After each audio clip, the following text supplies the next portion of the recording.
They call me Joseph. This happened to me when I was 14 years old, and honestly, I have to say what happened was the most traumatic experience in my entire life.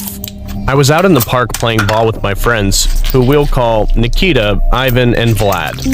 Vlad had to go study, so he left, and the sun was setting a few hours later, so Nikita left along with everyone else who was in the park. Ivan and I decided to stay late, and we continued playing ball for a few hours until it was around 11 o'clock.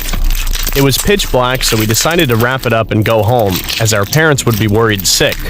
We were leaving the empty park in the dead of night when a boy who was about 16 stopped us. He was wearing a black trench coat, black boots, and a black balaclava.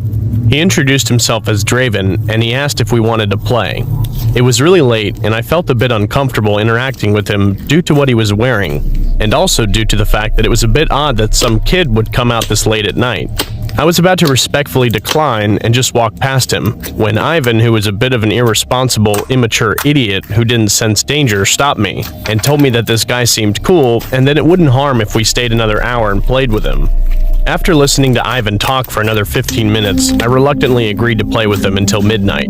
We started playing ball, and Draven was an awesome striker in football.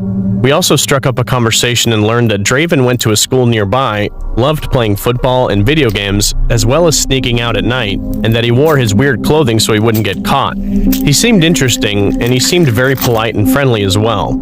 I started to like Draven, and Ivan seemed to adore him. Eventually, when Ivan and I were about to leave as it struck midnight, Draven offered us some candy. Ivan grabbed it out of his hand and savored it.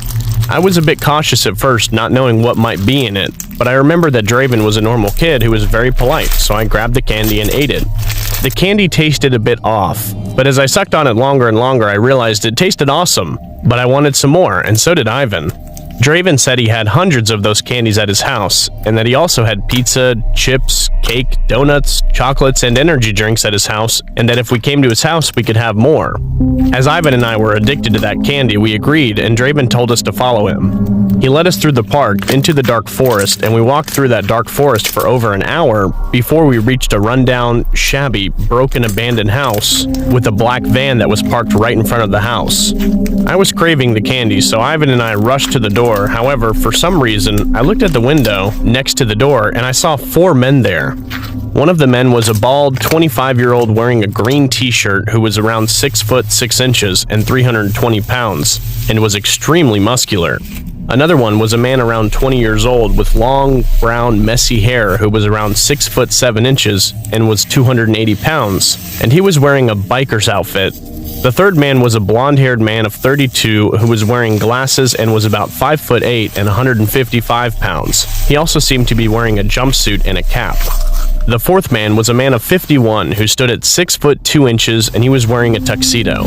I noticed that the first man was holding an axe, the second man was holding a butcher's knife, the third man was holding a pistol and handcuffs, while the fourth man was holding a rifle. I got really scared, so I tried to signal to Ivan, but he was really immature and he was craving the candy, so he didn't notice. However, I think Draven did notice and he grinned, while the 4 men looking out the window grinned. Without thinking, I ran past Draven and I ran through the forest at full speed. And after what felt like forever, I left the forest and I was at the empty park. I whizzed through the park and whizzed through the dead of night until I reached my house. I started to feel guilty for leaving the vulnerable Ivan in the clutches of those freaks and started to worry about him, but I realized that I couldn't do anything and that in this situation, I could have only saved myself. When I arrived at my house, I pounded at my door and after what felt like forever, my dad opened the door. I fell into his arms and I hugged him tightly. My mom, my brother, my 2 sisters, and my dog and my cat came behind him. I started crying out of fear and also due to me worrying about Ivan. My parents sent my dog and my siblings away and made me some tea, soup, and biscuits. I apologized and explained what happened to my parents and how I was about to enter a house, but I escaped when I saw that those people in the house were armed. My parents were very understanding, so they comforted me and sent me to bed. The next day, my parents called Ivan's parents, who said Ivan didn't come home, and they called the police. So my dad, my mom, my dog, my cat, my brother and sisters, Nikita and Vlad's parents, Ivan's parents, some other friends, and the park ranger, along with several police officers, went through the park and forest and arrived at the house. I felt safe to be with all those people. The police searched the house and found nothing apart from rats, mice, spiders, squirrels, and insects. And they said that this house was vacant and the owner died over 100 years ago. They said they would launch an investigation and try to find Ivan. We were then leaving when my dog stopped and started smelling a piece of cloth outside of the house. We all stopped, and the police saw that my dog was smelling that cloth, and they said it might be a clue. We all went home while the police took my dog away for a bit. A week later, they returned my dog and said that the dog led them several miles away to another base. The police searched that base and found blood on the floors and then found over 20 dead bodies. They found out that when I escaped, that Ivan was lured inside the house, where he was beaten up before being dragged to a van and whisked away to a base where he was maimed, tortured, and brutally murdered. Afterwards, his body was then used as storage to hide drugs. I felt sick when I found out, and I started crying my eyes out. I suffered from mental health issues, and I had to go to therapy. Eventually, I paid tribute to Ivan, and I apologized for not saving him.